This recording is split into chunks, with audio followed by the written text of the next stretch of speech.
Buenos días. Bueno, hoy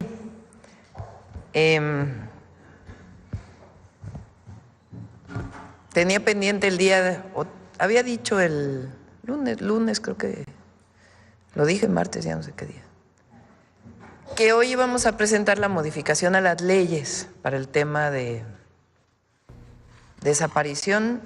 No terminaron Consejería Jurídica y todas las áreas porque pues es un tema que requiere todavía un poquito de mayor análisis. Yo creo que lo vamos a presentar el lunes, pero el compromiso de que vienen todas estas modificaciones que tienen el objetivo, por un lado, de fortalecer la búsqueda y por otro lado, fortalecer sanciones y generar todas las condiciones para que haya bases de datos únicas en el país que nos permitan atender el delito de desaparición y otros delitos. Les pongo algún ejemplo. Cuando lamentablemente fallece una persona que no es identificada, es decir, que la Fiscalía o los CEMEFOS, INCIFOS, según sea el Estado, no pueden identificar por alguna razón, no hay una sola base de datos nacional.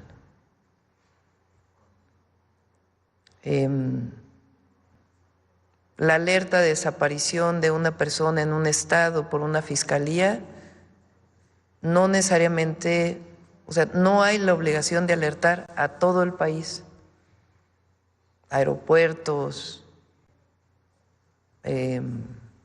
centrales camioneras, no existe esa obligación hoy en la ley. Está mencionado, pero está minimizado, no hay una obligatoriedad. Cuestiones de este tipo son las que queremos que queden claramente a quién le corresponde, estatal y federalmente o municipalmente, y que quede muy claro que deben de quedar en la ley, y si no se hace, también sus sanciones. ¿Quién administra las bases de datos? ¿Cómo se vinculan con las áreas de inteligencia estatales y federales? Todo eso tenemos que fortalecerlo en el marco también del nuevo Sistema Nacional de Inteligencia e Investigación. Entonces, por eso en 2 días no pudieron terminar esta labor tan importante, y también están hablando, pues obviamente, con víctimas que permitan también conocer pues cuál es la perspectiva de los familiares de las víctimas para que queden incorporados también en la ley y que quede claro cuál es la tarea de cada una de las instituciones. Entonces, por eso no pudieron estar el día de hoy, y yo creo que el lunes las vamos a presentar para que puedan trabajar un poco más, pero nuestro compromiso de que así va a ser y que le vamos a estar dando seguimiento. Bueno, ese es sobre ese tema. El día de hoy vamos a presentar a distancia, nos vamos a conectar para hablar de inversiones, particularmente en el estado de Durango. Va a estar el gobernador de Durango a distancia, y Marcelo Ebrard también está a distancia porque el día de hoy viaja a Washington a una reunión que va a tener con el secretario Lutnick en Estados Unidos. Entonces, Marcelo, si te parece, empezamos contigo y después el gobernador Esteban Villegas y después ya la inversión, las personas que van a hacer la inversión, la empresa directamente. Adelante, secretario de Economía. Sí, con su permiso, señora presidenta. Muy buenos días tengan todos ustedes. Sí, en efecto, estamos por salir en unos minutos hacia Washington a la siguiente ronda de conversaciones con nuestras contrapartes en los Estados Unidos, secretario de Comercio, USTR también. Y bueno, el día de hoy lo que se presenta es una inversión en la que ha tenido una participación muy relevante el gobierno del estado de Durango, a quienes felicito, especialmente su gobernador, para promover estas dos inversiones. Son en total 3.700 millones de dólares. Estamos hablando de miles de empleos en el estado. Una inversión por 1.000 millones de dólares tiene que ver con fertilizantes, ahora se darán los detalles. Esto tiene un impacto en toda la producción agropecuaria en México, agrícola. Y la segunda es una inversión para una ciudad digital que se denomina Fermaca, que tiene que ver con inteligencia artificial, ingeniería de datos. Es algo muy avanzado, con 2.700 millones de dólares, probablemente una de las más importantes que hay en Latinoamérica. Entonces, resumen, señora presidenta, son 3.700 millones de dólares, planta de fabricación de fertilizantes nitrogenados en Durango y una ciudad digital en el estado de Durango. Le paso ahora la voz al señor gobernador, a quien felicito, y a todo su equipo. Muchas gracias, señora presidenta. Muchas gracias, secretario. Adelante, gobernador, bienvenido. Gracias, presidenta. Primero, buenos días a todas y todos. Es un gusto para nosotros estar en la Mañanera del Pueblo y saludo a todos los medios de comunicación y a todos los mexicanos que nos ven a esta hora. Saludo también con respeto, como siempre, y agradecimiento a nuestra presidenta Claudia Sheinbaum Pardo, quien ha tenido un extraordinario y generoso trato con el pueblo duranguense. Presidenta, muchísimas gracias por todo su apoyo. Usted sabe que Durango es su casa y usted y su gabinete tienen en Durango sinceros amigos. Quiero compartirle, presidenta, como usted lo sabe, que Durango es un estado que está sí en el norte del país, pero que no tenemos frontera ni tenemos mar. Entonces, para nosotros es muy complejo, o ha sido muy complejo por décadas, poder atraer inversión a Durango que nos permita tener una economía distinta a la que hoy tenemos con nuestras economías primarias.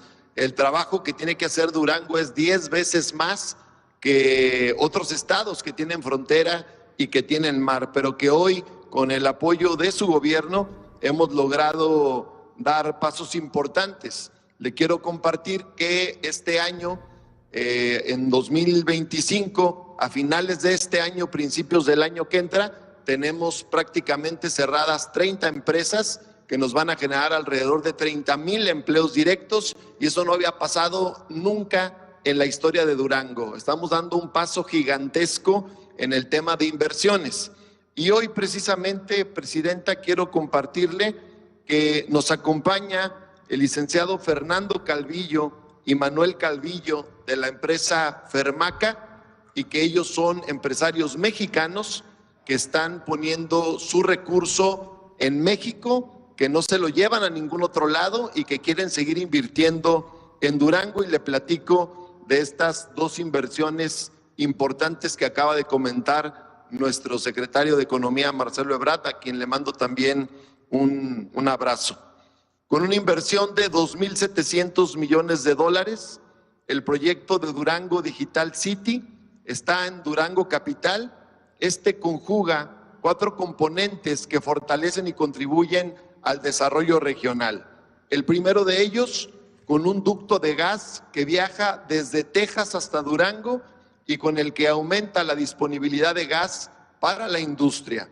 El segundo es una línea de fibra óptica considerada con un desarrollo desde la frontera norte hasta el estado de Querétaro, con ramales hacia Guadalajara y obviamente hacia Durango, lo que brinda la posibilidad de conectividad a lo largo de su línea y permitirá la instalación de empresas en la región que puedan soportar la tecnología con esta infraestructura digital. El tercero, una planta de ciclo combinado para producir energía necesaria, que estarán usando su propio gas a través del mencionado ducto. Y por último, un data center de hiperescala de 250 megawatts que vendrá a fortalecer la infraestructura tecnológica de todo el norte de nuestro país. La segunda inversión, presidenta, este segundo caso, es la planta de fertilizantes verdes. Se llamará Fermachem. Esta estará en la comarca lagunera, específicamente en Lerdo, con una inversión de $1,000 millones. Ambos proyectos abonarán al desarrollo nacional con una amplia visión de beneficio conjunto, en donde se impulsará la innovación, el desarrollo de soluciones globales. Durango siempre ha soñado en grande y hoy quiero agradecerle, Presidenta, por todo el apoyo, por su respaldo, el apoyo del Gobierno de México, de sus funcionarios y, por supuesto, el apoyo de usted de manera personal. Gracias por darnos la oportunidad de que Durango renazca y tome su sitio en los momentos históricos que vive nuestro país. Lo único que nos faltaba era esta oportunidad histórica, que nos abrieran tantito la puerta para llevar el nombre de Durango y de México a todas partes. Presidenta, cuente conmigo, cuente con Durango, porque si a usted le va bien, a México le va bien y por lo tanto a Durango y a nuestra gente le irá mejor. Nosotros estamos listos, estamos puestos, estamos contentos. Usted lo ha visto de primera mano y en verdad muchas gracias. Contentos en Durango por cambiarle la vida a nuestra gente y no me queda más que agradecerle y decirle a todo el pueblo de México que viva Durango y que viva México. Gracias, gobernador, muchas gracias. ¿Van a hablar los empresarios? Sí, le paso la palabra a los empresarios que el día de hoy nos acompañan, Presidenta, si me lo permite. Cómo no, por favor. Muchas gracias, gobernador. Buenos días. Con su permiso, señora Presidenta. Antes que nada, quiero agradecer a nombre de todos los que hacemos Fermaca la invitación de la señora Presidenta Claudia Sheinbaum Pardo a participar en este importante anuncio, al señor gobernador del estado de Durango, doctor Esteban Villegas Villarreal, por recibirnos en su estado, y al secretario de Economía, licenciado Marcelo Ebrard Casaubon, y a todos ustedes por la atención a este mensaje. Fermaca es una empresa mexicana que desde hace más de 60 años se ha especializado en el desarrollo y ejecución de proyectos de infraestructura de gran impacto en estos sectores. El día de hoy nos llena de orgullo hacer públicas dos importantes inversiones en el Plan México reciente anunciado por nuestra presidenta. La primera es la inversión de Fermaca Ciudad Digital, un centro de datos que integra 4 iniciativas para ser ejecutadas de manera simultánea, como lo mencionó el gobernador. El primero es la conectividad digital a través de una red de Fermaca Networks, esta última una red de fibra óptica oscura de largo alcance de 2,000 kilómetros y que interconectará los polos de actividad digital en México con nuestro vecino país del norte. La instalación de un centro de datos de gran capacidad de 250 megawatts para atender necesidades de los grandes actores globales de la industria digital. El abasto de energía eléctrica para el centro de datos mediante la instalación en sitio de una planta de generación de electricidad de gas natural con una capacidad de 350 megawatts bajo un esquema de autoabasto no interconectado. Y el suministro de gas natural con una interconexión de un gasoducto de 160 kilómetros a la ciudad de Durango. Fermaca Ciudad Digital representa una inversión que supera los $2,700 millones y cuyo componente de conectividad digital iniciará la construcción en las próximas semanas. En segundo lugar, anunciamos a través de Fermachem una inversión de $1,000 millones para construir en el municipio de Lerdo una planta de fertilizantes nitrogenados para producir 600,000 toneladas anuales de urea para uso agrícola. Con la tecnología de punta y con un sólido compromiso con el cuidado del medio ambiente, esta planta producirá en México fertilizantes de calidad para sustituir importaciones, contribuyendo así con los esfuerzos del gobierno federal para alcanzar nuestra soberanía alimentaria y apoyar decididamente al campo mexicano. A nombre de Fermaca, muchas gracias, señora presidenta, señor gobernador, muchas gracias por recibirnos en su estado. Licenciado Ebrard, muchas gracias por el apoyo que le están dando a nuestros proyectos y de la mano con ustedes y sus equipos para que próximamente estos proyectos sean tangibles y sean una realidad. Muy buenos días a todos y nuevamente muchas gracias, presidenta. No, muchas gracias a usted. Bueno, pues esta es la información. Gobernador, ya se fue. Nada más para que nos diga exactamente la inversión. Perdón, gobernador.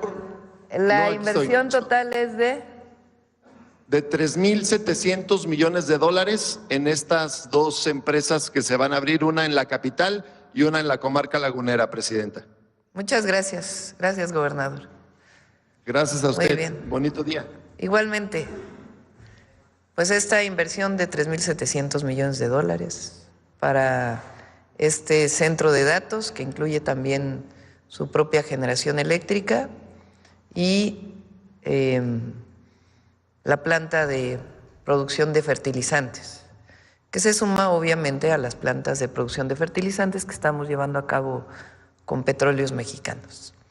Bueno, ahora sí pasamos a las preguntas.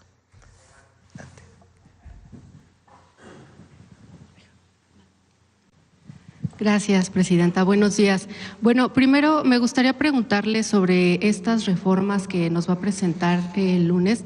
Únicamente saber, ¿estarán acompañadas de algún incremento presupuestal, presidenta, por el tema de el desarrollo de tecnología que van a implementar? Y me imagino que también algunos equipos. Usted ya tiene esta experiencia de la Ciudad de México cuando creó bases de datos de ADN, el registro de agresores, etcétera. ¿Habrá algún presupuesto para estas reformas?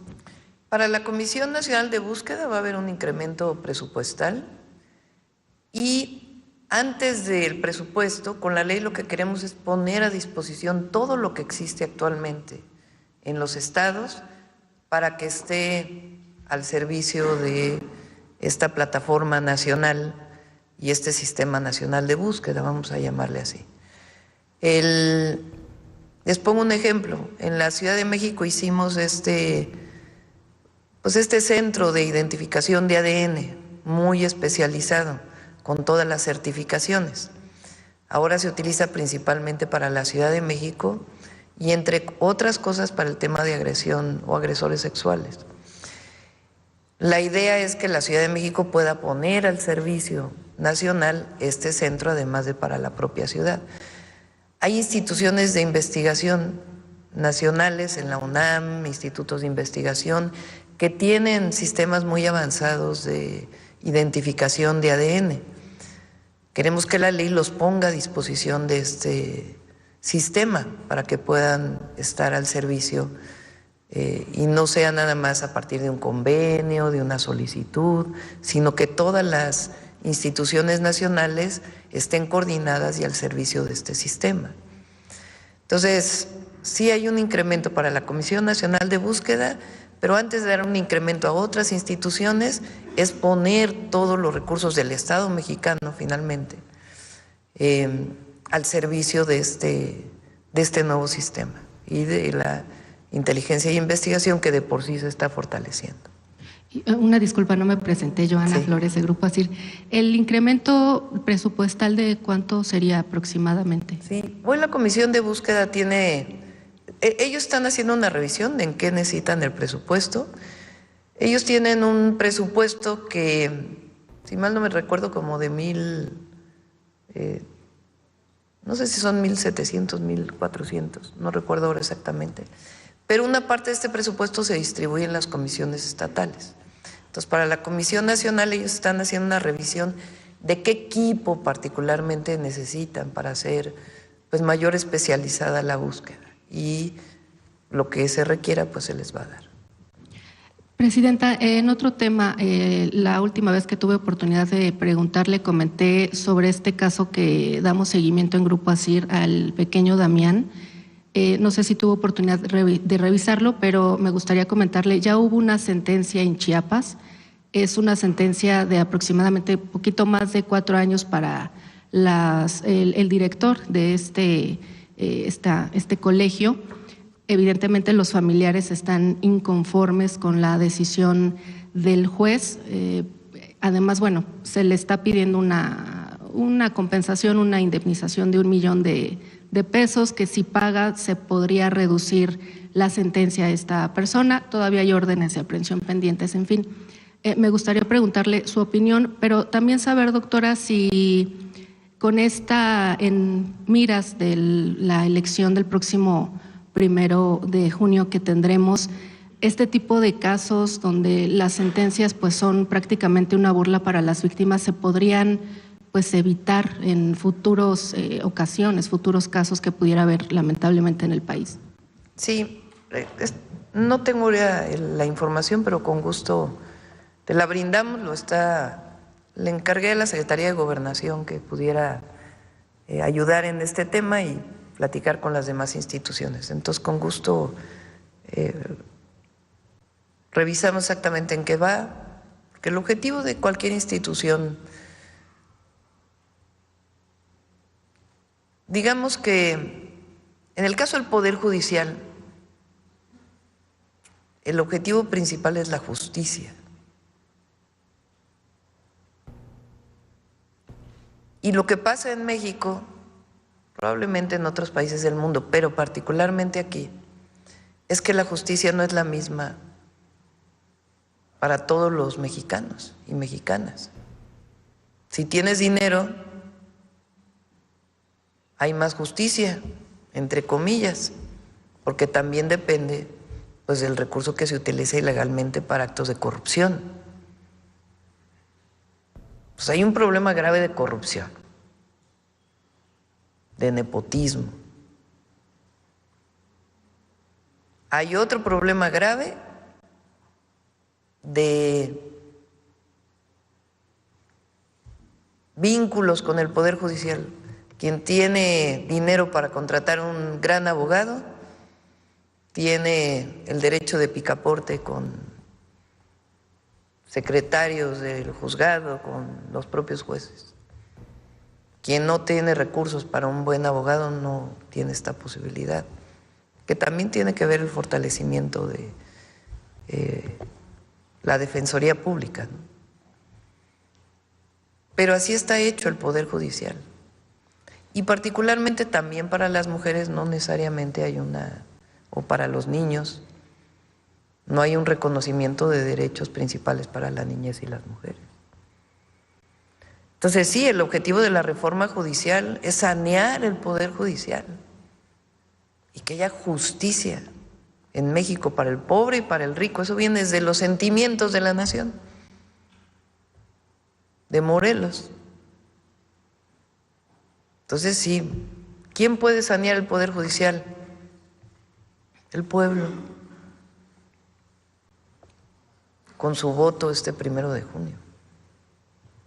Y además, pues todo el sistema que ahora se va a crear para que puedan ser sancionados aquellos jueces que no están realizando su trabajo adecuadamente. Y doctora, casos como este, queda la duda, ¿podrían justamente después de que se cambie este Poder Judicial, estos casos podría, por ejemplo, retomarse con el nuevo Poder Judicial, que se busque, que la familia pueda hacer una nueva búsqueda de justicia? En ese caso ellos tienen siempre el amparo para que llegue hasta la Corte. Entonces, pues hay que apoyarlos para que puedan tener estos recursos. Y bueno, con una nueva Corte también pues va a cambiar. ¿Podría haber acompañamiento de su gobierno? Por supuesto, por supuesto. Y cambiando el tema también… No sé si hay compañeros de Atención Ciudadana por aquí. Aquí está Adriana. Para que nos ayudes, Adriana, por favor. Y ayer, Presidenta, hubo protestas por el tema del INAI, bloqueos.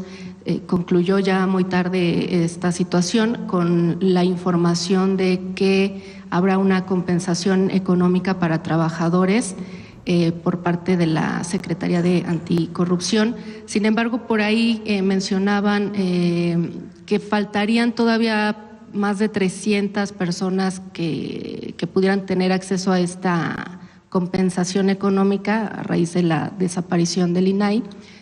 Preguntarle primero, Presidenta, ¿cómo se llegó a este acuerdo de sí compensar a una parte, que son más de 400 trabajadores inicialmente? ¿Se va a dialogar para ver qué van a pasar? Es lo que dice la ley. Se va a cumplir con la ley. No puede haber pues más allá de lo que dice la ley.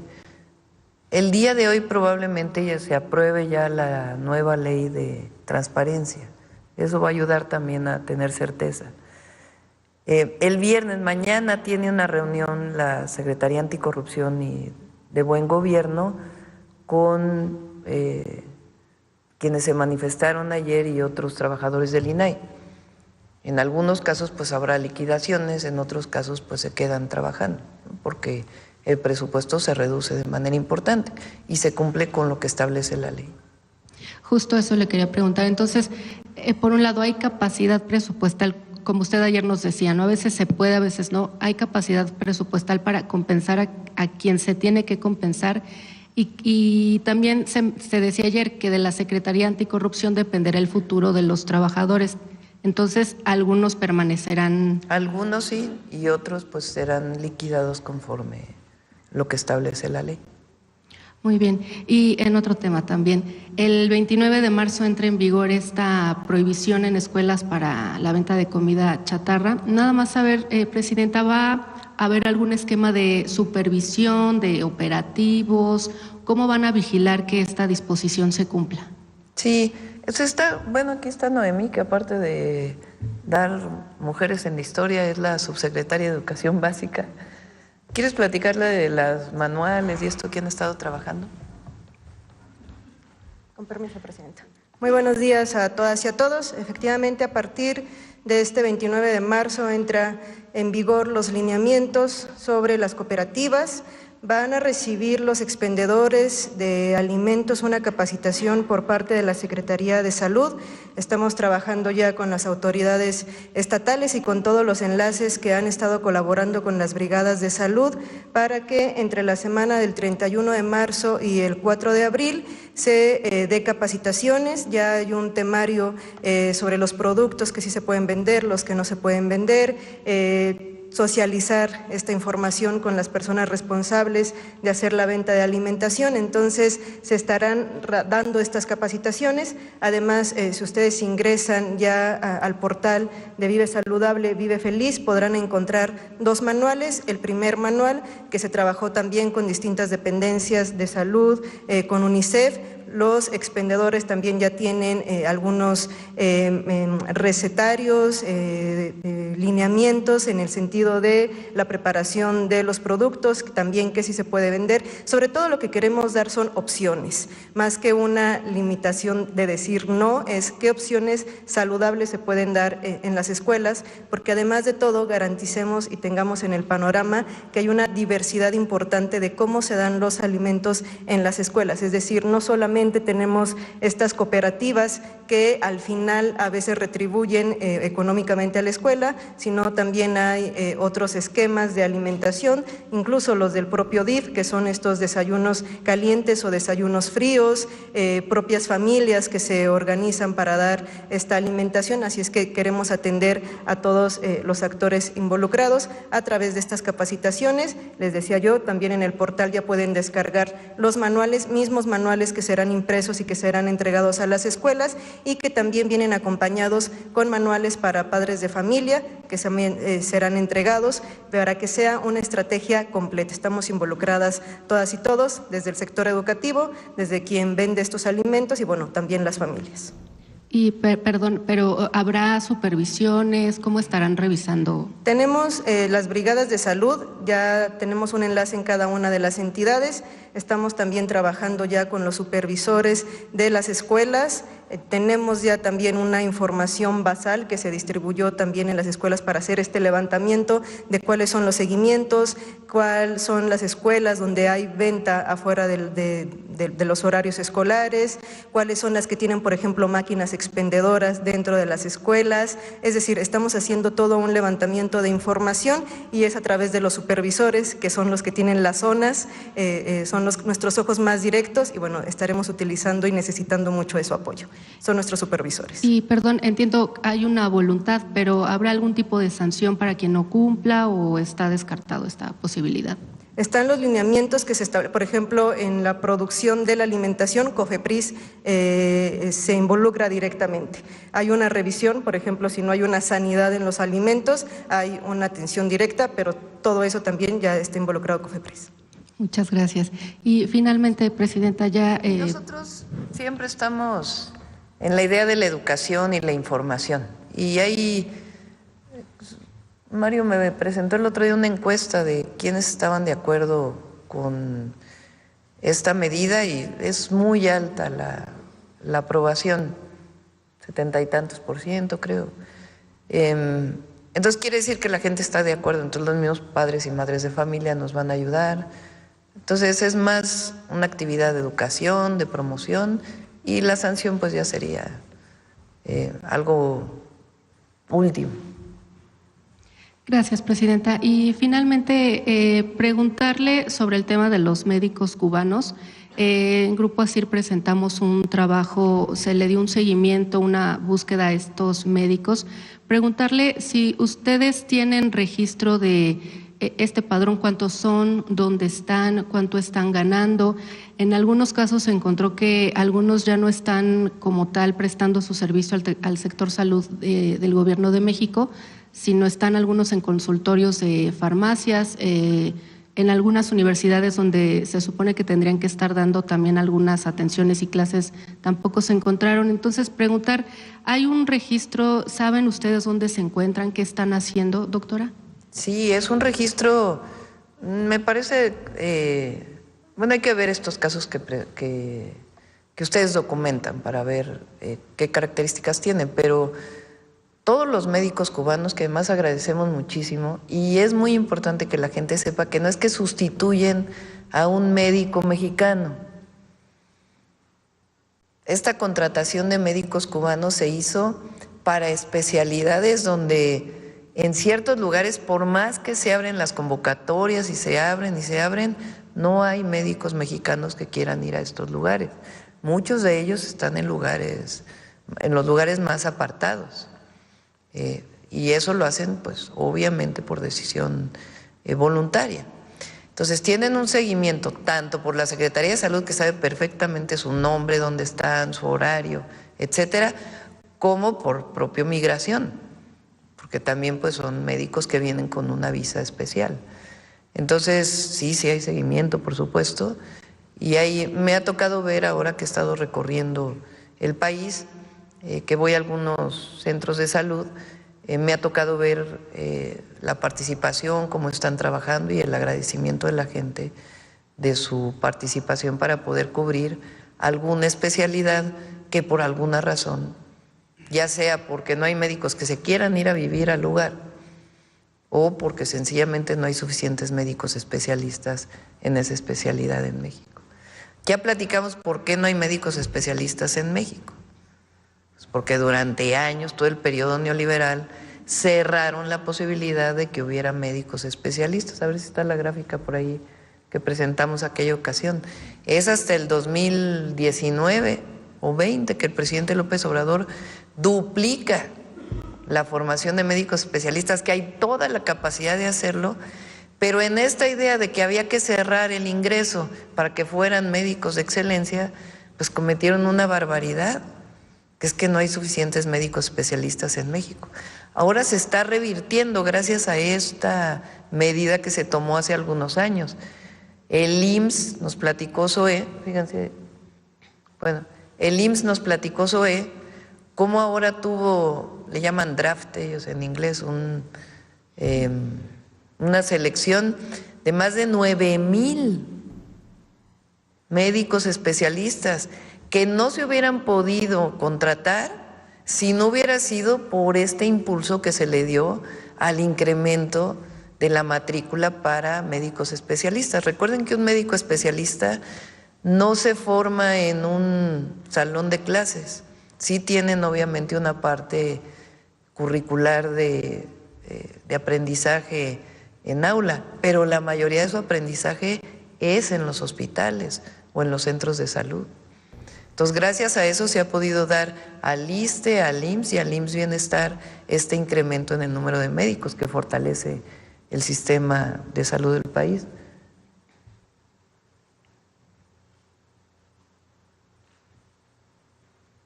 Bueno, ahí se ve, era otra gráfica, pero bueno, ahí se ve cómo se incrementó el número de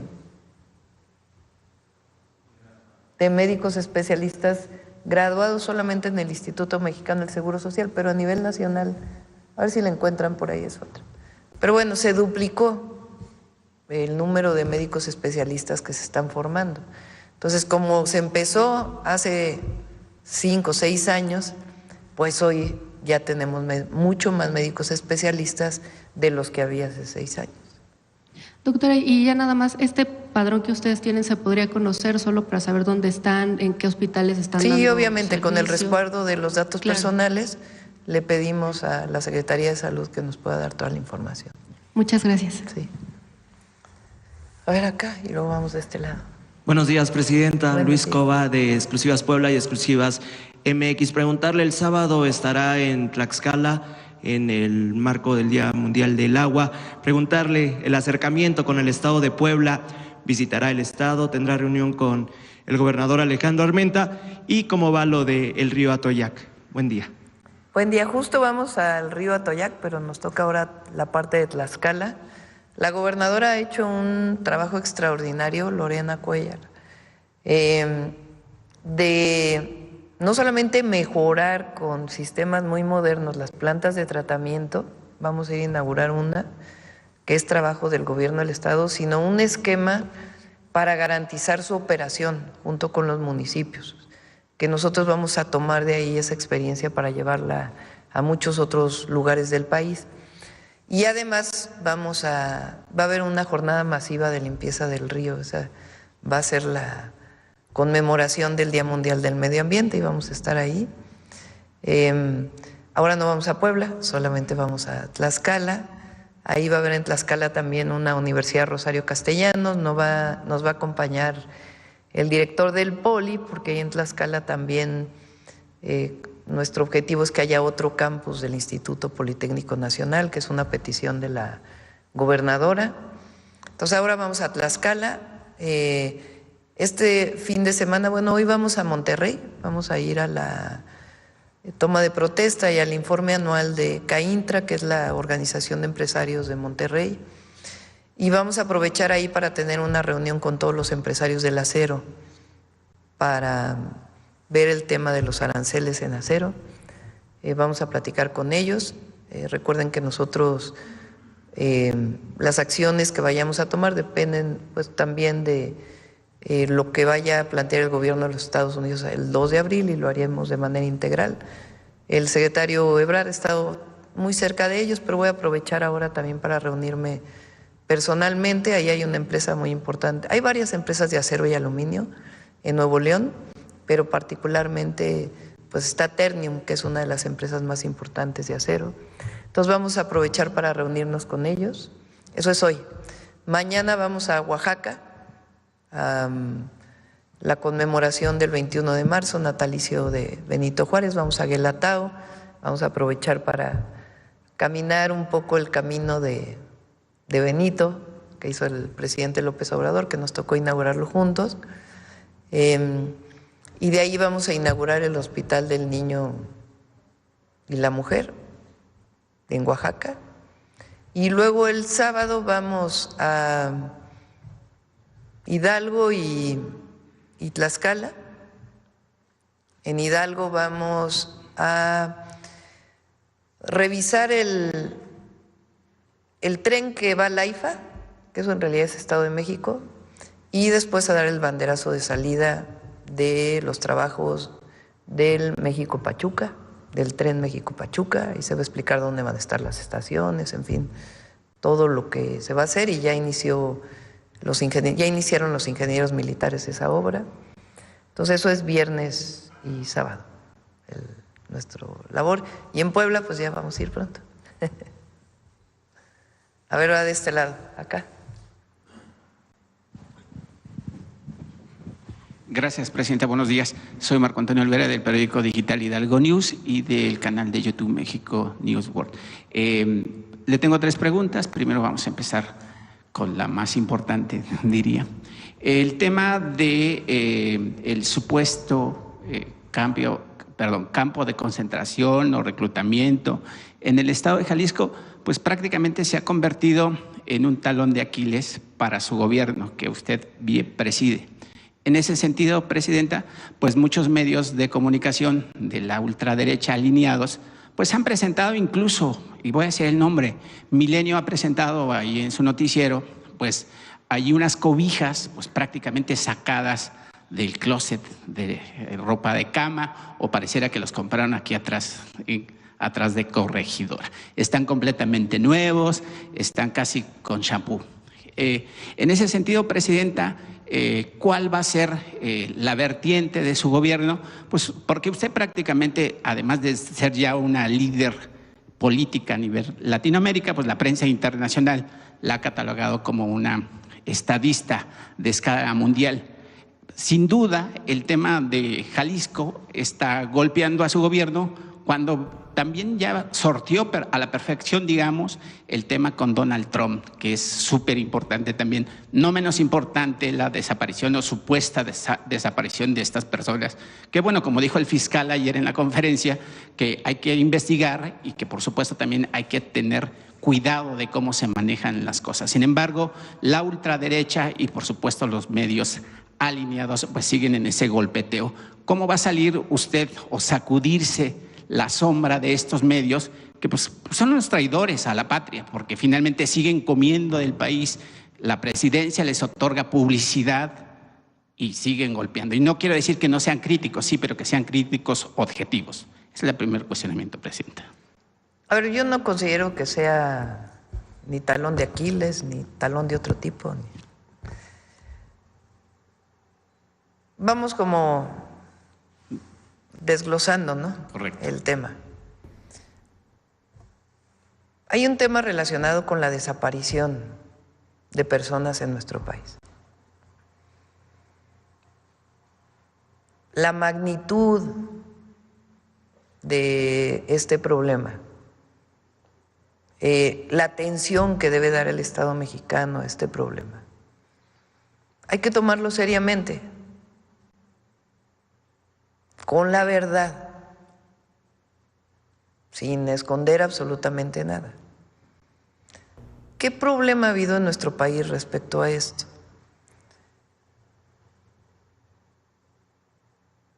Para empezar, el número de personas desaparecidas o no localizadas. Que el sexenio pasado el presidente López Obrador lo que hizo fue una búsqueda intensa. Llegó a un número. Y nosotros estamos dándole seguimiento a la búsqueda. Es importante que se sepa que el número de personas desaparecidas en el país, que ya vamos a presentar los números nuevamente pronto, hay una parte que viene de carpetas de investigación, es decir, de información de la Fiscalía. Y hay otra parte que viene de otros reportes. Y eso es importante que la gente conozca, porque en el caso de otros reportes no necesariamente hay toda la información, y eso es lo que vamos a presentar muy pronto.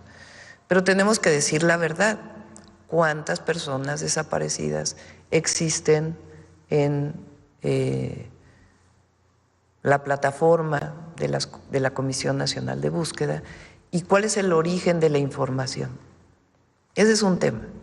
Los familiares de las personas que buscan a sus hijos, pues siempre va a haber cercanía y atención a las víctimas. Entonces, eso hay que afrontarlo, revisarlo, atenderlo, desde la prevención hasta dar con la verdad y que se haga justicia y que se encuentre a las personas. Por eso una carpeta de investigación, hasta que no se encuentre una persona en desaparición, nunca se cierra. Porque no se puede cerrar y tiene que haber el trabajo por parte del Estado.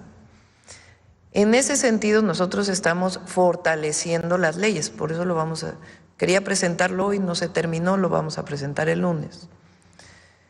Porque tenemos que fortalecer todos los mecanismos disponibles para poder prevenir y atender la situación y atender a las víctimas.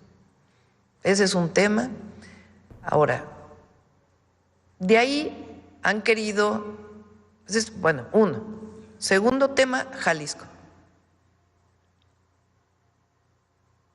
y el caso de este sitio que se encontró, que sin la información suficiente ya vino pues una información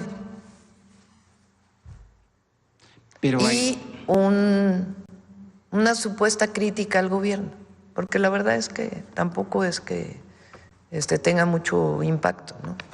Y la campaña de nuevo de narcopresidenta, que qué tiene que ver una cosa con la otra, pues no sé. Nada. Pero bueno, entonces ese caso, a mí no conocía lo que iba a presentar el fiscal general de la República, ayer lo vi con todo cuidado, y si se fijan, él dice, ¿en qué condiciones vamos a recibir el caso?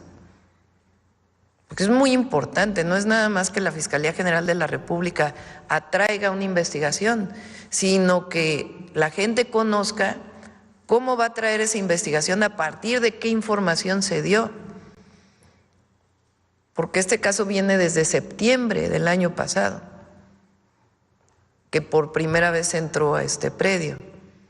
Entonces el fiscal lo que dijo es, bueno, ¿qué hizo la Fiscalía Estatal de entonces a la fecha y cómo reciben ellos el caso? Y al mismo tiempo, la apertura que va a haber el día de hoy para conocer el lugar, que también es importante a los medios alternativos y medios de comunicación, para que se pueda conocer el lugar y que también se vea qué es lo que hay en el sitio. Y a partir de ahí una investigación profunda para saber si ahí hubo personas si hubo homicidios, si hubo muchas cosas que se han dicho en las redes, en los medios, en comentócratas, pero que haya evidencia científica. Cualquier investigación requiere evidencia científica. Entonces ese es el segundo caso y estoy segura que el fiscal general pues va a hacer una buena investigación y hasta donde se pueda decir pues qué había en ese predio.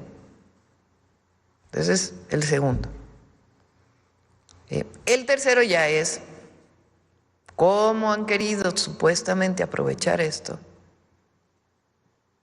para hacer una campaña en contra del gobierno. Pero yo no lo veo, pues ya sabemos quiénes son. Claro que también hay que decirlo, a su tiempo. ¿Cómo fue que se fue construyendo esa historia? ¿Y quiénes fueron los que estuvieron diciendo cosas sin ninguna información? Lo vamos a presentar aquí en su tiempo. Pero tomamos en serio el tema de la desaparición, lo vamos en su justo término, la atención a las víctimas, el fortalecimiento de las leyes, que se clarifique, que se haga, que salga la verdad del tema de Jalisco y de este predio en particular, sin esconder nada,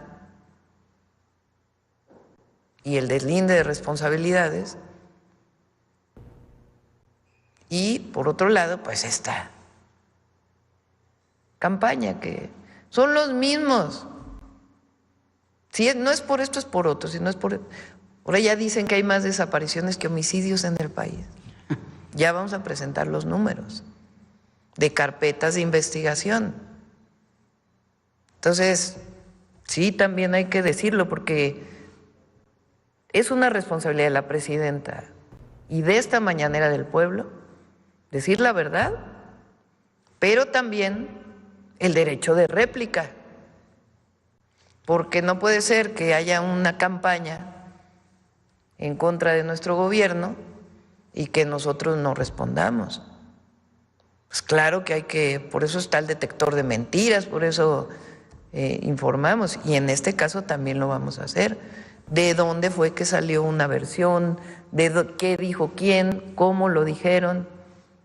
Acompañado con pruebas, con lo que va a hacer la Fiscalía.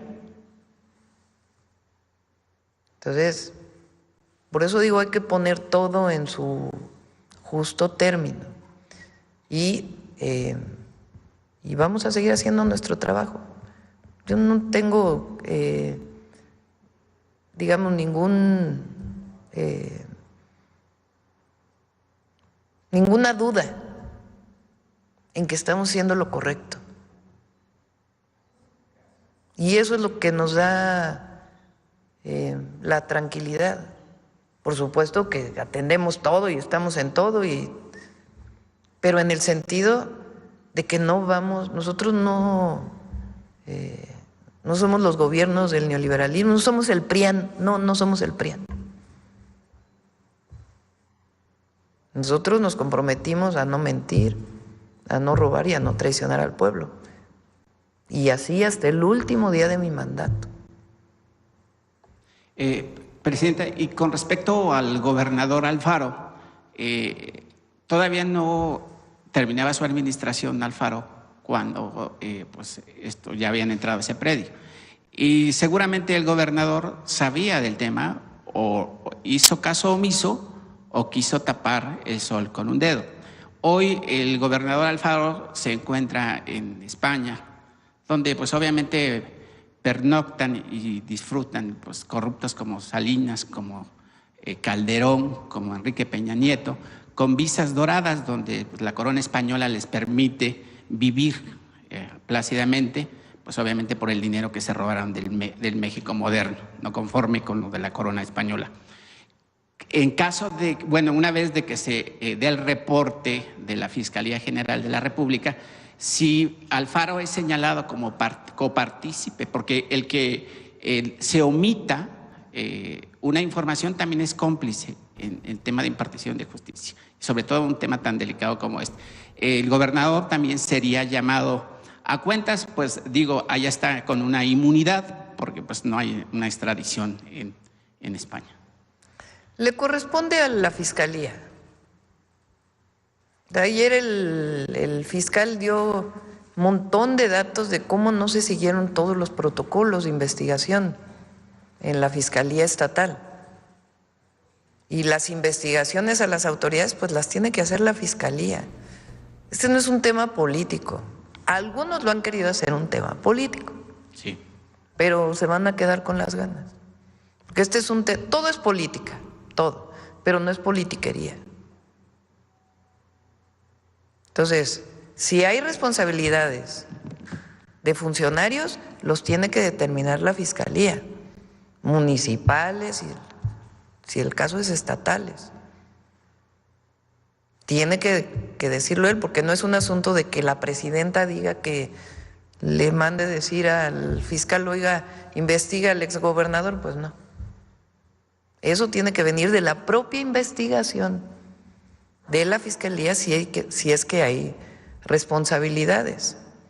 Y por eso también qué bueno que el día de hoy, o sea, que el día de ayer se da esta información de manera muy, creo yo, muy responsable y con datos muy técnicos por parte del fiscal, la continuación y la información que vaya a dar la Fiscalía. Y aparte, nosotros, la atención a la desaparición, decir con la verdad la magnitud, de dónde viene esa información, todas las modificaciones a las leyes. Segundo, caso Jalisco. Y tercero, esta campaña que ya demostramos en una parte. Dicen, ¿por qué le importa tanto a la presidenta informar sobre la cantidad de troles, bots que hay en las redes? Porque hay que informarlo. Si el objetivo de ellos es dañar al gobierno, pues nosotros tenemos que informar de ellos, de los adversarios que están en estas campañas, que muchas ni siquiera vienen de aquí, de nuestro país. Nuestra obligación también es darle información de dónde vienen esas campañas y cómo se construyeron, separado de lo otro, y que la gente se informe bien y estén pendientes. Correcto, Presidenta, cerramos con ese tema de Jalisco. Cuando no asisto a sus conferencias, pues hacemos el monitoreo respectivo. Usted aborda temas entre líneas, que no porque no quiera explicarlo, sino que lo deja ahí en el aire. Y ese tema en el aire fue el tema del fuero, que usted dijo como hace 3 semanas que no estaba muy de acuerdo. ¿Del fuero? Del fuero. De los diputados. De los que tienen los diputados federales, los diputados locales. No debería haber fuero. Bueno. Desde mi punto de vista. Claro. En ese sentido, Presidenta, le quiero abordar un tema, porque en el Estado de México pues siguen los enfrentamientos de personas que quieren seguir cobrando extorsiones a transportistas y comerciantes, varias asociaciones y afectados. Pues ahí señalan al presidente municipal Raciel Pérez Cruz, quien ha generado un ambiente hostil para seguir, obviamente, controlando estos sectores.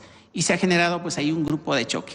Lo digo porque el tema del fuero, Presidenta, pues este hombre llamado, pues, como lo mencioné, Raciel Pérez Cruz, pues fue exdiputado en el 2006 al 2009 por el PRD, ya desaparecido.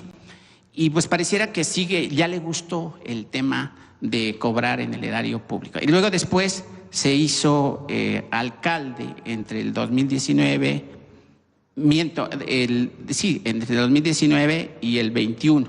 Y en el 21 quiso volver a reelegirse y luego lo perdió, y luego en el 24 pues obviamente tiene otra vez el tema de la alcaldía. En este tema pues ya también el presidente que la antecedió a usted pues ya había intervenido, pero pareciera que volvieron a las andanzas. Presidenta, ¿cómo terminar ese tema que sí lastima a muchos comerciantes, pues que son de la economía baja, y que usted, a través de su gobierno, pues le inyecta a la economía baja, pues para que sobresalgan las familias mexicanas, y que no es justo que un alcalde sea señalado, y ahí donde interviene otra vez el Poder Judicial, porque ya hay unas carpetas de investigación, pero no avanzan? ¿Cómo intervenir desde esa trinchera que usted tiene como presidenta de la República para combatir este tema, donde pues los funcionarios siguen fungiendo como delincuentes de cuello blanco y con una corbata y un escritorio, que además ahí los puso el pueblo a través de una votación? Sobre todo porque se siguen escudando en el tema del fuero, que usted bien lo dice, y yo también coincido de que no hubiese haber fuero, porque bueno, si no eres delincuente, porque vas a tener miedo, ¿no? Porque te vas a escudar en algo para protegerte del robo. Tiene que venir las pruebas. Esto es muy importante para quien nos escucha, para quien nos ve. Cuando hay presumiblemente un delincuente, sea funcionario o no, caso de un presidente municipal, que alguien dice está involucrado en extorsión, ¿qué tiene que ocurrir para que haya una detención de ese presidente municipal? Una carpeta de investigación. ¿Quién hace la carpeta de investigación? La Fiscalía. ¿Qué tiene que tener esa carpeta de investigación para poder ser llevada a un juez para tener una orden de cateo, una orden de aprehensión? Pruebas. No digo que en otros casos no se cometan irregularidades, pero estoy hablando de lo que por ley debe ser. Entonces, las pruebas tienen que ser el involucramiento de esa persona con algún delito. No solo es de oídas, no solo es que alguien me dijo que resulta que, sino que tiene que tener el Ministerio Público pruebas.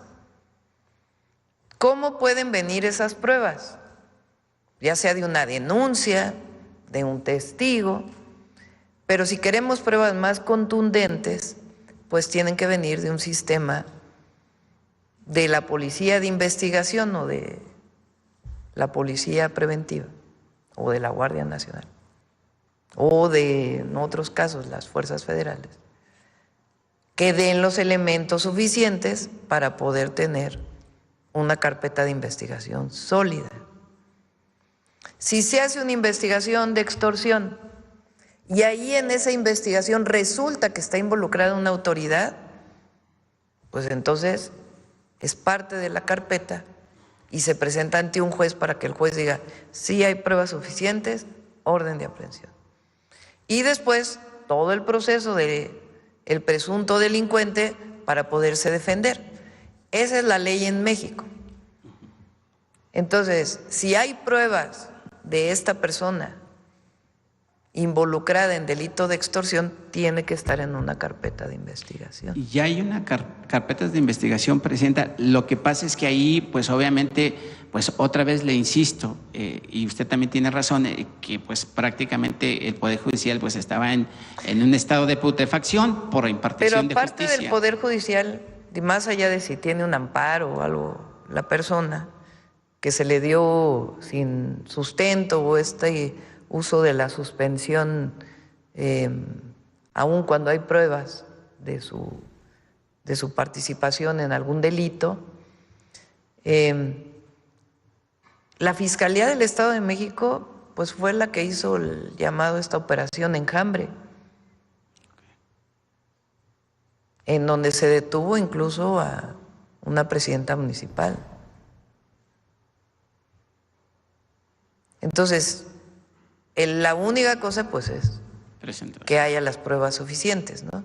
Claro. Ahora les platico, estuvo hoy la gobernadora Delfina en el Gabinete de Seguridad, ayer estuvo el gobernador de Tabasco y el martes estuvo el gobernador de Jalisco,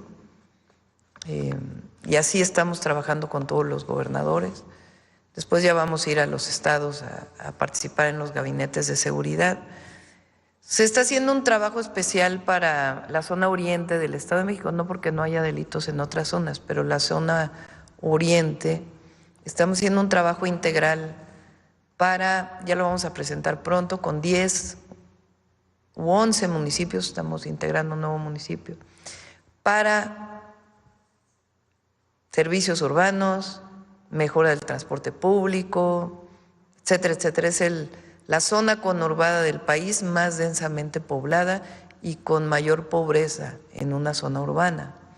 Entonces estamos haciendo ahí un trabajo integral y al mismo tiempo la Secretaría de Seguridad y Protección Ciudadana del Gobierno Federal, la Sedena, la Marina, Guardia Nacional, junto con la gobernadora, el secretario de Seguridad del Estado de México y el fiscal, con su autonomía, trabajando en un programa especial para disminuir los delitos en el oriente del Estado de México. Y con mando único, y yo creo que va a dar muchos resultados. Está ya por ponerse en marcha. Presidenta, rapidísimo, se ha comentado en las redes sociales que ayer, sobre todo, anduvieron circulando versiones de que habrá cambios en su gobierno, en Birmes e en Bienestar. Si tiene eso, pues supongo que sí tiene los datos, pero si nos puede opinar al respecto. Ya lo informaremos. En IMSS Bienestar no. No. En Birmex estamos viendo en dónde y todo, todavía estamos en eso. No. No, SOE está haciendo un gran trabajo, que yo sepa, Un columnista insiste. Bueno, pero es que inventan la mitad de lo que...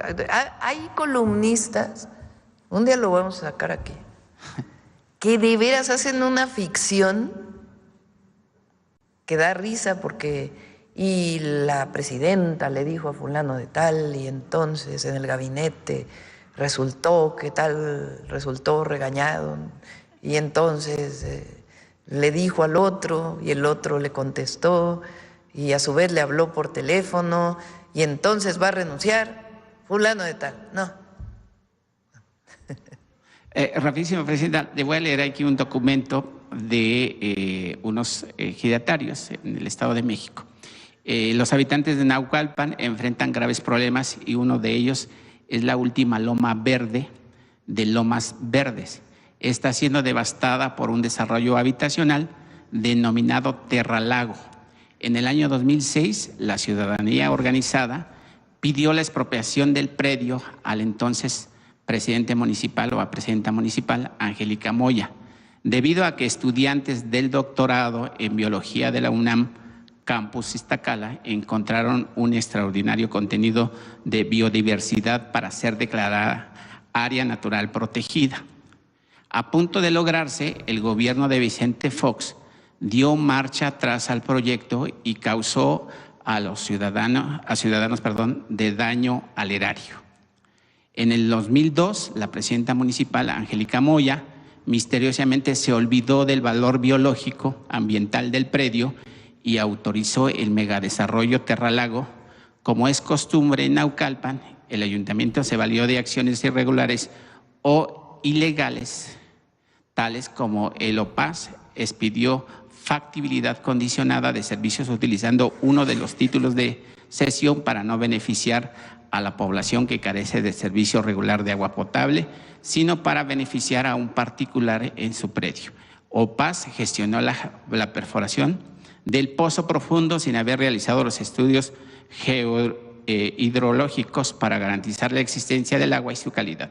Este desarrollo, al estar en colindancia con la presa Madín, irremediablemente descargaría las aguas negras justo frente a las dos plantas potabilizadoras existentes y que, dicho sea de paso, no cuentan con la tecnología para retirar los contaminantes emergentes que la doctora Marcela Galar, directora de toxicología del Instituto Politécnico Nacional, ha documentado y publicado en revistas científicas internacionales, los cuales arrojaron daños a los humanos, lo que traduce en un problema de salud pública.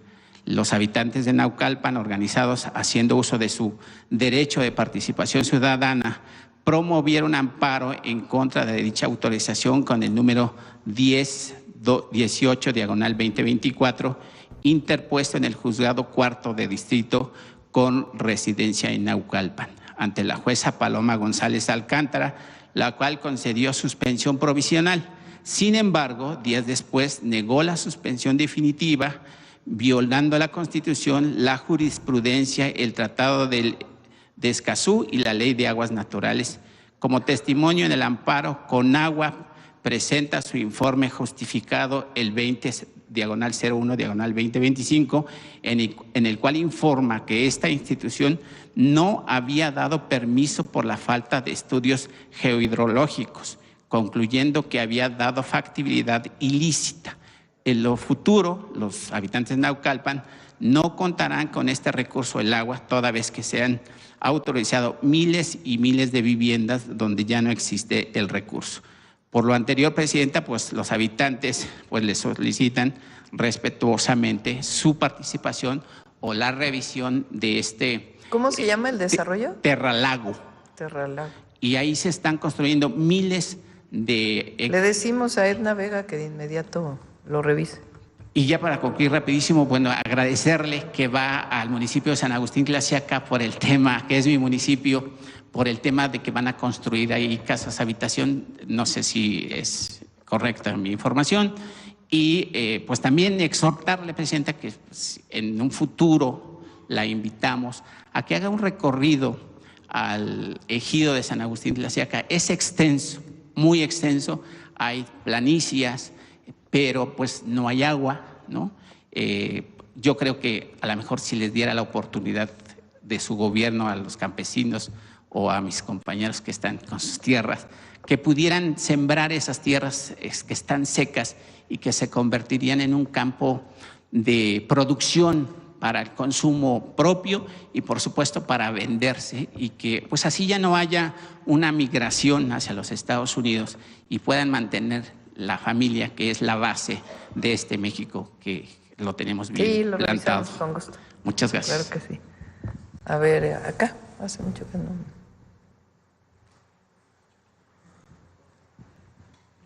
Muy buenos días, soy Carlos Pozos de LM Noticias, Lord Molécula. Buenos días a los compañeros, a quienes nos ven y nos escuchan. Mi primera pregunta, Presidenta Coná, al punto y sin rodeos, le pregunto, en el marco del 87 aniversario de la expropiación petrolera, ¿la reforma judicial y el petróleo entrarán dentro de la revisión del TECMEC en el 2026? Pues empresarios del sector energético estadounidense se quejan del cambio de régimen constitucional de la Comisión Federal de Electricidad y del propio Pemex por hacerlas preponderantes. Y en este mismo sentido del tema energético, le pregunto si continúa su compromiso de pagos a proveedores al 31 de marzo o se amplía al mes de abril. Bueno, en el primero no tienen por qué. Empresarios estadounidenses dedicados a la energía, porque en el caso del petróleo pues no está incluido en el TEMEC, y en el caso de la electricidad no se está violando nada que tenga que ver con el TEMEC, entonces no tienen por qué, además de la decisión soberana del pueblo de México, pero no tendrían por qué. Por el cambio de ser preponderantes, por empresas preponderantes, ese es el disgusto que tienen. Sí, pero no tienen por qué, porque incluso en el caso de Pemex, aun cuando hubo las rondas y todo aquello que se hizo, recuerden que en el 2013 fue la reforma, la contrarreforma, vamos a llamar, energética en contra del pueblo de México, del 2013, que dio bloques de territorio marítimo y terrestre a empresas extranjeras para la explotación del petróleo. Aparte de lo que eso significa en términos de la historia en nuestro país y la decisión soberana del pueblo o en contra de la decisión soberana, ni siquiera los explotaron. O sea, se hizo un concurso, se dividió principalmente la zona del Golfo por bloques, y entonces se hizo una ronda de licitación. ¿Quién da una mejor oferta? Y entonces hubo empresas que dijeron, yo doy una mejor oferta, se le asignó 2014, que estamos 2025 y todavía no hay nada. Entonces ni siquiera tendrían por qué tener esta queja. Y en el caso eléctrico va a haber inversión privada con estos nuevos esquemas, pero el 54% de la generación es pública. Y sobre su compromiso de pago al 31 de abril. Sí, va a haber una extensión, ya lo puede venir a informar la Secretaría de Energía. Perfecto. Como segunda pregunta, Presidenta, retomo sus palabras del jueves 13 de mayo del 2021 como jefa de gobierno de la Ciudad de México, que estuvo acompañando al expresidente Andrés Manuel López Obrador, donde usted habló sobre la conquista y la construcción de los gobiernos neoliberales a través de la educación pública, de poner a la conquista como un acto civilizatorio y a la barbarie de los aztecas. Presidenta, los memoriales de Culhuacán nos dejaron escritos y rezan así: en tanto permanezca el mundo, no acabará la fama y la gloria de México Tenochtitlan. Le pregunto, en estos momentos de tensiones internacionales, ¿quién puede vencer a México? Al pueblo de México nadie. Nadie. Y menos ahora. Nadie. El pueblo de México es... Pausa y regresamos.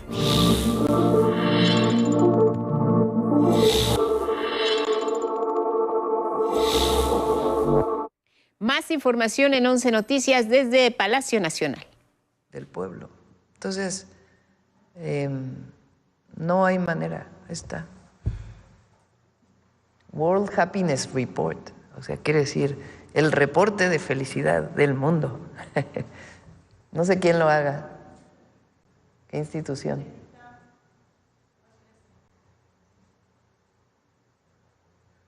A ver, bájale para que...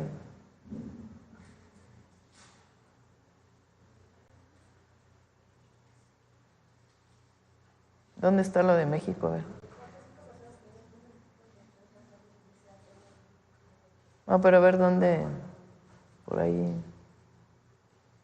Costa Rica,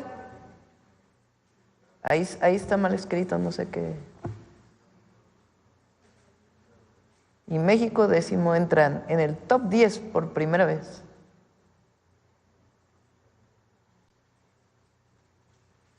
Bueno, ahí pásenles el vínculo para que...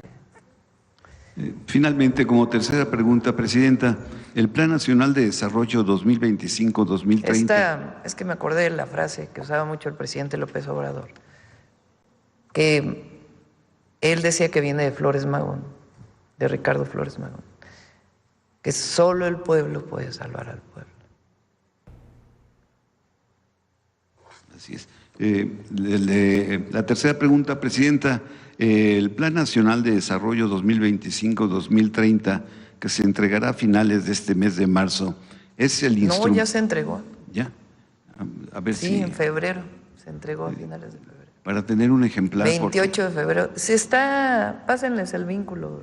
Sí, para tener un ejemplar. El Plan Nacional de Desarrollo, sí. Pues es el instrumento para enunciar los problemas nacionales y enumerar sus soluciones, y es una proyección sexenal. Mi pregunta es, ¿este Plan Nacional de Desarrollo pues es la carta de navegación de nuestro país? ¿Este plan se puede ver alterado por la imposición de aranceles e impuestos por parte de Estados Unidos o de otros factores, Presidenta? Y estamos justo hoy a 13 días del 2 de abril, cuando Donald Trump pues dé a conocer su decisión de aranceles.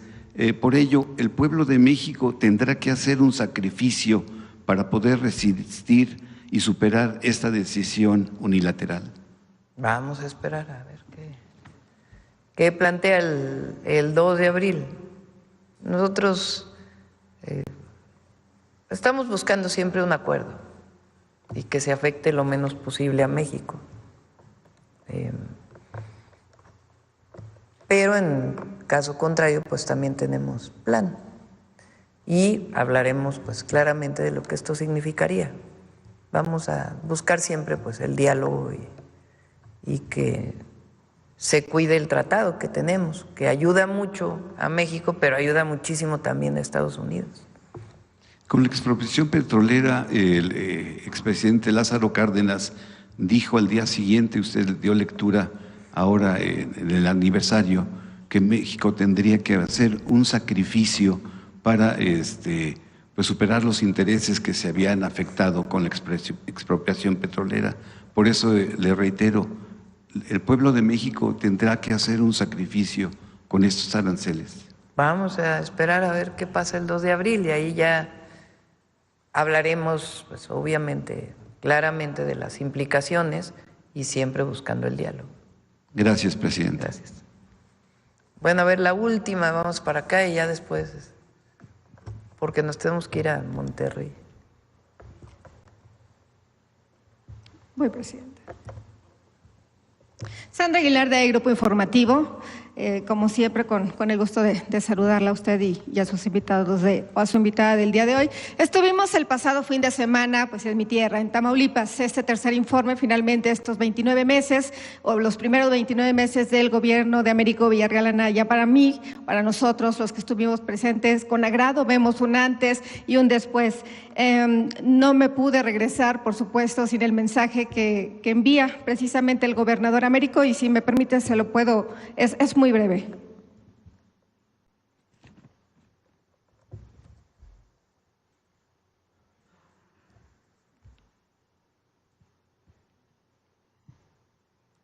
No se escucha. Muy agradecido.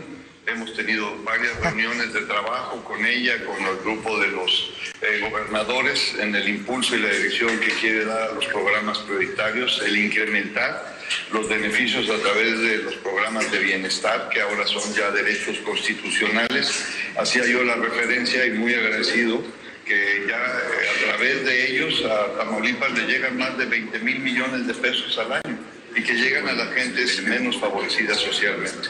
y eso nos da una mejor oportunidad de un crecimiento más justo, amén de todas estas obras de infraestructura que se siguen impulsando en Tamaulipas desde el punto de vista carretero, de aduanas, de distritos de riego, de líneas de agua potable, de saneamiento, y que estamos muy comprometidos con el gobierno de ella para que los mexicanos vivamos mejor.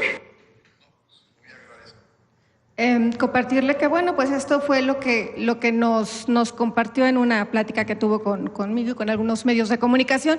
Evidentemente, la cuarta transformación ha llegado en el tema educativo, en el tema de los programas sociales, los índices delictivos también están a la baja. Y bueno, Presidenta, a nombre mío, a nombre de los tamaulipecos que pudieron acercarse a nosotros, agradecer todo el apoyo y nuevamente que no suelte de la mano pues a Tamaulipas algún mensaje para este estado. Siempre nuestro cariño, hay varias obras que estamos trabajando ahí con su gobernador. Por cierto, aprovecho por la pregunta anterior, los programas sociales, los programas de bienestar, los derechos sociales no tienen ningún riesgo, ninguno.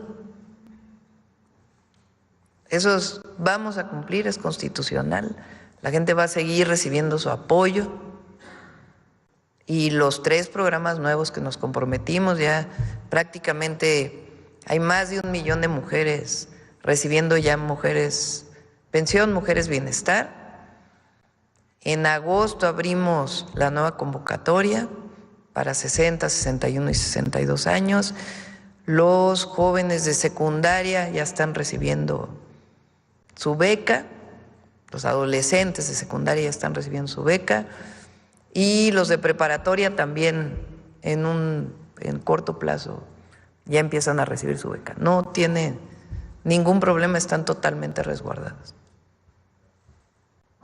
Continúo, Presidenta. En el Estado de México tenemos detectada una problemática que existe con el tema de los límites con los municipios o con algunos municipios, al menos 3, que rodean lo que conocemos como el aeropuerto, como el AIFA. El tema del deslinde o el tema de la falta de límites, que es una propuesta que se ha hecho no solamente al gobierno del Estado de México en anteriores administraciones, también se ha propuesto directamente pues al Congreso local de este estado.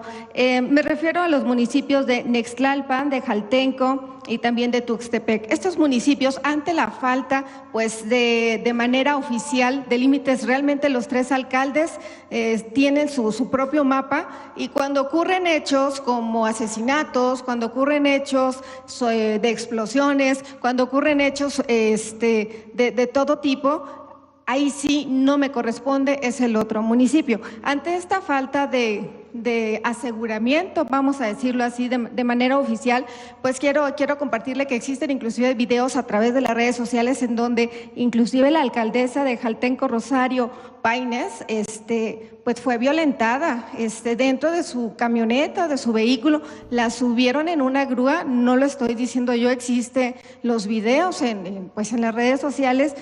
Y aparentemente pues por amenazas de los mismos alcaldes, o al menos de uno que estaba en una anterior administración.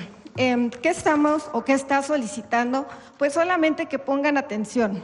En ese sentido se han incrementado, nos comparten pues la delincuencia, piden blindar a las afueras del AIFA, piden que pongan atención para que limiten ahora sí, y bueno, estos municipios no cuentan con agencias para poder poner denuncias, tienen que pasar de municipio a municipio, y vienen aquí el tema de las extorsiones.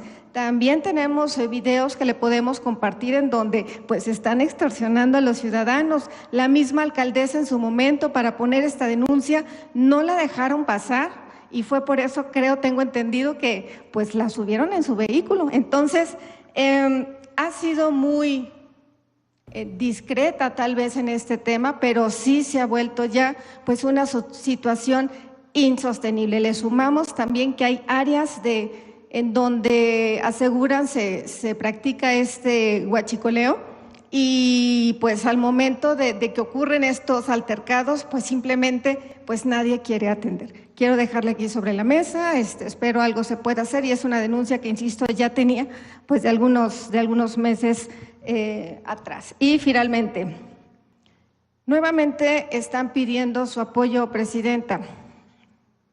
En Chichén Itzá, en el estado de Yucatán, quieren agradecer el apoyo porque se hacían o se realizaban prácticas en algunos hoteles.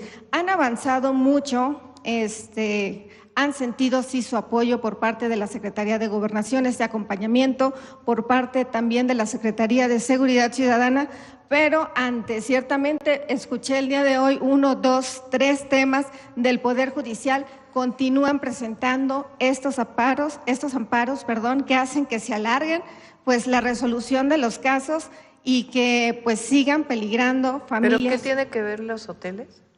Pues que ya tienen pues las resoluciones para poder ejecutarlas y que pues las fiscalías siguen sin hacer. O sea, hoteles irregulares, o sea, que están en lugares que no deben estar. No, son hoteles que en su momento hicieron la denuncia aquí, en este estado de Yucatán, en donde… ¿Cuál es la denuncia? Ok, que cuando viene el tema del COVID, algunas asociaciones pues hicieron alianzas para pues que no se perdieran pues esas fuentes de trabajo. Ante el incumplimiento, gente aprovechada ha querido pues sí, en este momento crucial, quitarles a familias completas que en su momento pues han brindado servicios turísticos o servicios de hotelería en este lugar. Han presentado documentos, aquí han dado seguimiento a estas denuncias, han brindado ya sentencias y simplemente no se pueden recuperar sus propiedades. Más allá de la recuperación de estas propiedades, Presidenta, están trabajando con otros nombres y al interior se realizan actividades que es lo preocupante para los dueños de estos hoteles o de estas empresas, que si bien es cierto, ante esta denuncia se han empezado o comenzado a revisar este sector específicamente en el estado de Yucatán. Más sin embargo, ante pues estos recovecos que los jueces emiten, amparos, todavía no tienen una respuesta y solamente piden pues que no olviden a esta denuncia que aquí se hizo hace pues algunas semanas. Lo reviso. Bueno, sería todo. Muchas gracias. Bueno, vamos con Mujeres en la Historia, lo dejamos para mañana, a los que faltaron. Hay un tema importante del tema de el agua, el acuerdo, convenio, tratado de aguas fronterizas con Estados Unidos. Se está atendiendo, nada más porque salió ayer el gobernador de Texas y se está atendiendo por parte de Conagua y del SILA se llama, que es quien se encarga pues de revisar este tratado. Entonces nada más para que sepan. Sí, pues depende, sí. Ha habido menos agua, ese es parte del problema, y por eso es importante. Recientemente firmé un acuerdo que venía desde el presidente López Obrador sobre este tema y se va a atender, ¿no? para que se conozca pues que ya se está atendiendo. Adelante, Noemí.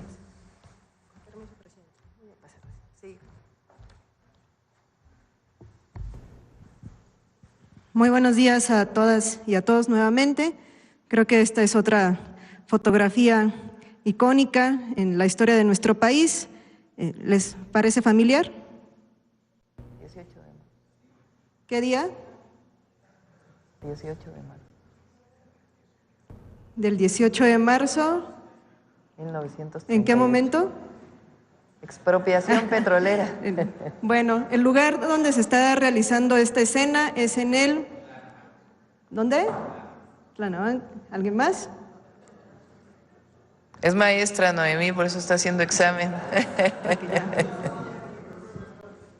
Bueno, el lugar es Palacio de Bellas Artes. Y aunque efectivamente tiene que ver con la expropiación petrolera, se desarrolla en abril de ese mismo 1938. Esta semana, como ustedes saben, pues tuvimos un aniversario más de la expropiación petrolera y esta fotografía representa los días 12, 13 de abril, cuando el Comité Nacional Femenino Pro Recaudación Económica estuvo realizando pues esta recaudación, como su nombre lo dice, donde participaron distintas mujeres. Fue presidida por Amalia Solórzano y es de quien vamos a hablar el día de hoy. Y bueno, ustedes podrán ver que las mujeres, muchas muchas mujeres llevaron zapatos, billetes, monedas, máquinas de coser, plantas, gallinas, guajolotes. Fue una participación de toda la población mexicana que acudió al llamado de Lázaro Cárdenas y bueno, por supuesto las mujeres también presididas, les decía yo, por Amalia Solórzano, estuvieron desarrollando estas recaudaciones, particularmente esta es en Palacio de Bellas Artes, para poder, bueno, apoyar a este llamado que hizo el presidente Lázaro Cárdenas. Este comité fue presidido por Amalia Solórzano. Conozcamos más sobre ella. Amalia Solórzano nació el 10 de julio de 1911 en Tacámbaro, Michoacán. Se casó en 1932 con el general revolucionario Lázaro Cárdenas. Cuando él asumió la presidencia, Amalia tenía 23 años y además de hacerse cargo de los cuidados familiares, fue un apoyo fundamental en las transformaciones que él impulsó. En 1937, Amalia formó parte del comité que recibió en la Ciudad de México a hijos de los republicanos españoles, los llamados Niños de Morelia, cuyos padres los habían enviado a México para alejarlos de la guerra. Al año siguiente ocurrió uno de los episodios más importantes de la historia de la soberanía nacional, la expropiación petrolera. Amalia se sumó a la organización de colectas populares para pagar la deuda petrolera. La más famosa fue la que realizó el 12 de abril de 1938 en el Palacio de Bellas Artes. Incluso motivó a que el pequeño Cuauhtémoc Cárdenas llevara su alcancía de cochinito para donar sus ahorros a la nación. Amalia recordaría más tarde en su libro de memorias, «Era otra cosa la vida». No ha habido una respuesta más bonita que esa. Llegaron con animales, gallinas y borregos, alhajas, anillos de matrimonio, medallas del bautizo, objetos distintos, miniaturas, de todo. Fueron días de mucha actividad y grandes satisfacciones. La generosidad y calidad de la gente expresadas en todas las formas, que así respondieron a este acto que marcó para siempre nuestra soberanía económica. En 1968, Amalia apoyó al movimiento estudiantil por convicción propia y asistió de incógnito a varias manifestaciones como la Marcha del Silencio. Regresé a la casa a eso de las 8:30 de la noche. Entré al despacho del general, nada más se paró, se me quedó mirando y lo primero que me dice es: ¿y cómo estuvo la concentración, chula? Y le contesto: pues muy buena, muy concurrida. No sé si él se haya imaginado que mis salidas eran siempre por ese motivo, pero ni me lo prohibía ni me lo autorizaba. Era cuestión mía y era valor entendido que a mí me interesaba e iba. Tras la muerte del general Cárdenas en 1970, Amalia se dedicó a trabajar intensamente con los indígenas, principalmente en la Mixteca, donde visitó distintas comunidades para conocer sus problemas más urgentes y ayudar a atenderlos. Hizo trabajo solidario en la zona durante 18 años. Encabezó la construcción de caminos y techos para escuelas. Además, llevaba despensas, cobijas y comida. Acostumbré a llevar también jóvenes estudiantes para que conocieran de cerca a nuestra gente y sus grandes carencias. Fue muy provechoso para ellos. Se sensibilizaron y tomaron la obra con verdadero amor. En 1994, respaldó al movimiento del Ejército Zapatista de Liberación Nacional y 2 años más tarde fue parte de la Comisión de Seguimiento y Verificación de los Acuerdos de San Andrés. Amalia Solórzano falleció el 12 de diciembre de 2008 a la edad de 97 años, tras una larga vida de compromiso, solidaridad y trabajo constante por la construcción de una sociedad con justicia e igualdad. Amalia Solórzano dirigió recaudaciones para defender la soberanía del país y sus recursos naturales. Marchó con voluntad al lado de los estudiantes que exigían el fin de la represión. Colaboró con comunidades campesinas en la Mixteca para ayudarlas y a desarrollar su economía de manera autosuficiente. Amalia representa también la independencia política de las mujeres que habían estado ensobrecidas por la historia. Ahora, con una presidenta mujer, no solamente las mujeres están cerca de la silla presidencial, sino que ahora están al frente de ella y de la nación. Muchas gracias. Gracias, buenos días a todos, a todas.